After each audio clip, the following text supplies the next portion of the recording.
Video on some dimensioning guidelines in OnShape.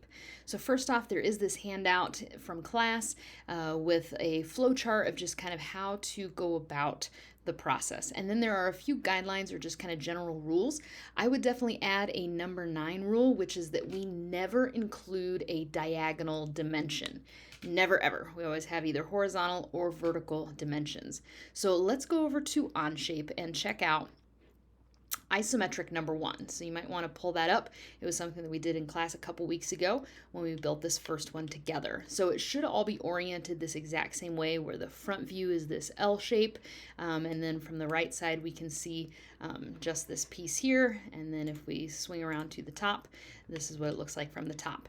If for some reason you started your drawing on a different plane and your block looks different from this top front right corner, we can fix that when we get into the drawing file.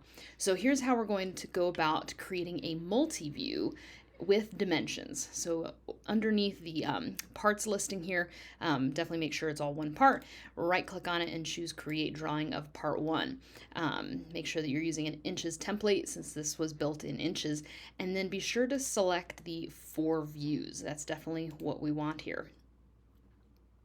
So OnShape will think a minute and it will automatically plug in the 4 multi-view viewings, sides, faces that we're supposed to have. However, there are some things that we need to include, like right-clicking on the isometric to show just the shaded view. We want there to be shading on that one. And then on any of the other views, we might need to right-click and show hidden lines. Again, that's hidden lines are only for the front, top, and right views. The shading is only for the isometric. So again, make sure to plug in any hidden lines that need to be included. All right, so what about this dimensioning idea? Well, we have to include the measurements on this part drawing or this multi-view drawing so that anyone who was looking at this would know exactly how to manufacture this object. That way there wouldn't be any unknown measurements or any questions about how big something should be. So under the flowchart, we've completed our multi-view drawing. Then it says count number of features, and this can be really challenging. So one of the features is kind of the basic shape, typically like the front view when we're talking about overall height and width, that kind of thing. But on this object, there's also this cutout in the legs there, and then there's the cutout on top. So I would call that 3 big key features to this. Okay, so now that we know that there are 3, the next box says to select the best view to represent each feature. Okay, so the front view always has to do with like the overall height and width, important stuff. And then the second would be, yeah, that cutout between the legs of the object. Like, yeah, I can see that the best from this top view. And then the cutout across the top, like the turrets, kind of the best view for that is the right view. Okay, so once we've selected the best view, we kind of have this idea we're going to add dimensions to each of the views. Now it says dimension each feature, size, and location. Okay, so let's start on the front. So the dimension key is toward the top. You can also select D on the keyboard to get there. Yeah, we want to give this an overall width. And if something goes wrong, always click escape. So 8 is the overall width, and then I'm kind of looking at this, this open space here, so I'm gonna make sure I dimension that as well. So anything that is a smaller dimension needs to get tucked like underneath a bigger dimension. We wouldn't want this to go sticking out the top because we're trying to avoid crossing these extension lines. We can if we have to, but it'd be best to just nestle this underneath. And while we're at it, be sure to center up the numbers, right? So the 6 should be right in the middle of the extension lines, the dimension arrows that are there, and the 8 should be in the middle of its dimension arrows. Okay, so all that we have left would be like this little 2-inch piece here. So essentially what we do is we dimension everything except 1. So we don't want to include that particular width. That would be over dimensioned. Additionally, we try to put the dimensions all between the views.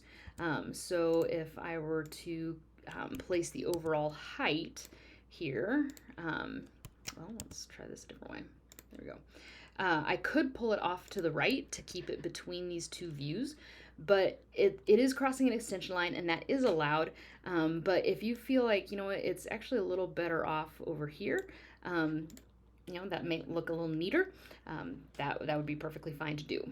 And then we could either dimension the height of this cut, or we could just dimension the height of this leg.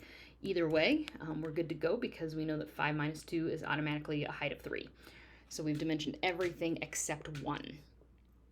There is no lingering question about how tall anything is on this front view for these features because we never dimension to a hidden line. So that means we have to identify those features on a different view to place those. So let's go to the top view where we're supposed to be dimensioning the size and the location of that cutout. So I definitely want the width of it. So I'm going to pull that measurement straight down. So we never put a measurement inside of an object. That's poor practice. That's not a standard way to do it. So be sure to just bring it nice on the outside. So we have a width. Now we need that depth of it because front to back is depth. For us, it looks kind of like a height, but it is in fact depth of the object. So it's 2 there. That looks good. We need another dimension. We need a location because this cut is right up bumped against the right side, but it's also like halfway up. So we would need an additional measurement in here. So we can either place it here, and then we might need to drag this out a little just to give it a little breathing room, give it a little space. So you can see those helper lines that are popping up to help us with that. So that looks pretty good. Now, I do need an overall depth, but it's starting to get kind of messy up here. So since we're already going to put a measurement on this right view, let's go ahead and place the depth dimension over here. So the 5 units. If you were to put it in both places, right, it's a depth of 5, that would be too many. That would be over dimensioning. So we never want to like put a number up there twice. We want to make sure we are dimensioning different features or separate features. So we're good there, but we definitely need to dimension this feature inside. So coming up with the 3 units there, and then yeah, this 1 unit here. And so sometimes the numbers will end up on the outside, right? The arrows are still pointing at what the extension lines are dimensioning, like what it's between, but it can land on the outside when there's just not quite enough room. So we're good. We have all the widths but 1. Remember, we're not dimensioning these features down here because we already did that on the top view. We already have an overall height. We have the height of 2, so we've taken care of that. But the one thing we need on this cut is how deep it is, right? So we're really getting a lot of things around here. So it's okay to kind of move or try to adjust things. Because that 1 unit, that is taking care of the hidden line piece that we couldn't dimension on the front view. So it looks like everything is intact here.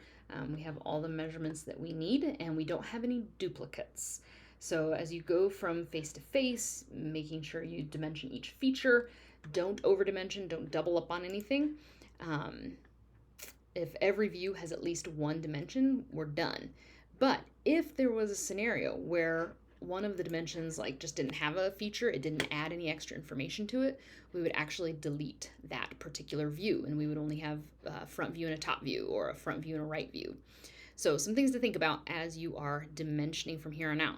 Just keep in mind that if this were a college class in an engineering track, it would be an entire semester of just dimensioning and the rules and the properties that govern it with the international standards. So try not to get hung up on that. We're going to do our best. We're going to try to keep it nice and clean and follow the rules as best we can, but recognizing that, hey, this is only one part of the class. So good luck out there. I'll see you in the next one.